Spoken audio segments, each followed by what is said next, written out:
राजेश, परेशान लग रहे हो, क्या बात है? क्या बताऊं नंदिता मैम, आपने जो फाइल्स मुझे फॉरवर्ड की थी उनको चेक करने के लिए अपना कंप्यूटर स्टार्ट किया, देखा तो सारी फाइल्स गायब थीं। केवल वही नहीं, लगा जैसे कुछ और फाइल से भी छेड़छाड़ की गई है। साथ ही मेरी कुछ और एप्लीकेशंस भी सही तरीके से काम नहीं कर रही हैं। तब तो किसी ने तुम्हारा कंप्यूटर हैक कर लिया है। हैक? इसका क्या मतलब है नंदिता मैम? इसका मतलब है गैर कानूनी तरीके से किसी ने साइबर स्पेस के जरिए तुम्हारे कंप्यूटर का एक्सेस ले लिया है। Cyber space? ये किसे कहते हैं? क्या ऐसा पॉसिबल है? देखो, हमें जो कुछ भी असंभव लगता है उसे साइबर स्पेस के जरिए संभव बनाया जा सकता है। तो पहले मैं तुम्हें साइबर स्पेस के बारे में बताती हूँ, जिससे तुम समझ सको कि हैकिंग किसे कहते हैं।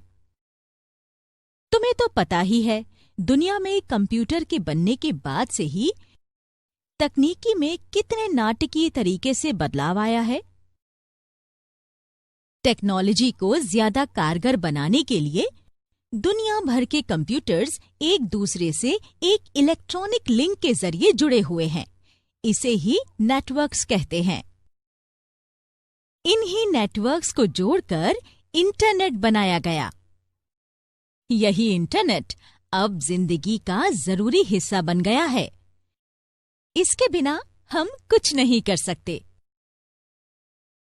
कंप्यूटर्स और मोबाइल फोन्स में इंटरनेट ने हमारी जिंदगी को आसान बना दिया है।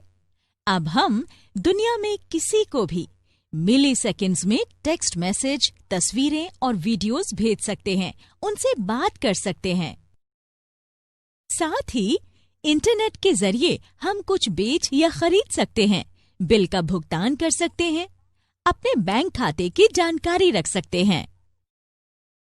इसके अलावा इंटरनेट के जरिए हम तमाम साइट से अपने लिए जरूरी जानकारी जुटा सकते हैं।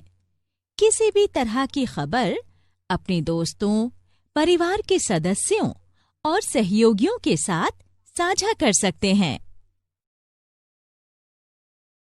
कंप्यूटराइज्ड टेक्नोलॉजी ने स्विचेस के दूर से नियंत्रण को मुमकिन बना दिया है।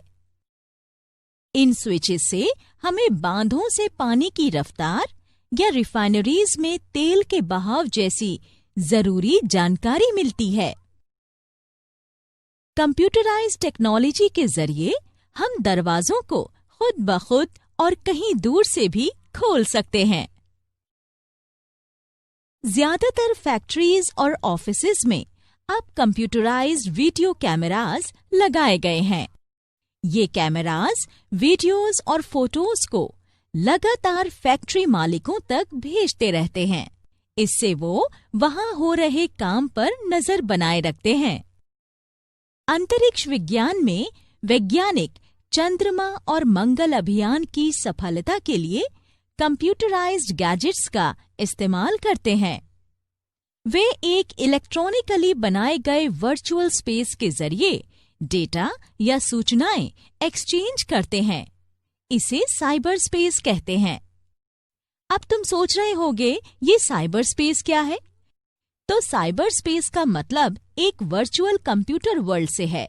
ये एक इलेक्ट्रॉनिक मीडियम है जो दुनिया भर के कंप्यूटर्स को जोड़ता है और उनमें ऑनलाइन संचार की तेजी देता है। विलियम गिब्सन ने पहली बार 1984 में साइबर स्पेस परिभाषा का इस्तेमाल किया था। साइबर स्पेस इंटरनेट और स्वतंत्र सूचना प्रौद्योगिकी से मिलकर बना है। इसे कंप्यूटर का आईटी नेटवर्क भी कहते हैं। आईटी नेटवर्क के अलावा दूरसंचार नेटवर्क, कंप्यूटर सिस्टम और अन्य सभी प्रोसेसर या कंट्रोलर्स भी साइबर स्पेस का ही हिस्सा हैं। यहाँ तक कि स्मार्टफोन, स्मार्ट घड़ियां या इंटरनेट से जुड़े ऐसे दूसरे उपकरण भी साइबर स्पेस में शामिल हैं। साइबर स्पेस ने उपयोगकर्ताओं के लिए जानकारी साझा करना, बातचीत, विचारों का आदान प्रदान, खेल खेलना, सामाजिक मंचों पर चर्चा, बिजनेस कंडक्ट और एक बटन के जरिए मीडिया बनाने की सुविधा दी है। अब कंप्यूटर नेटवर्क दुनिया भर के दूर दराज के गांवों में भी उपलब्ध है। इसीलिए बीतते वक्त के साथ साइबर स्पेस इतना विशाल होता गया कि इसके साइज का अंदाजा नहीं लगाया जा सकता।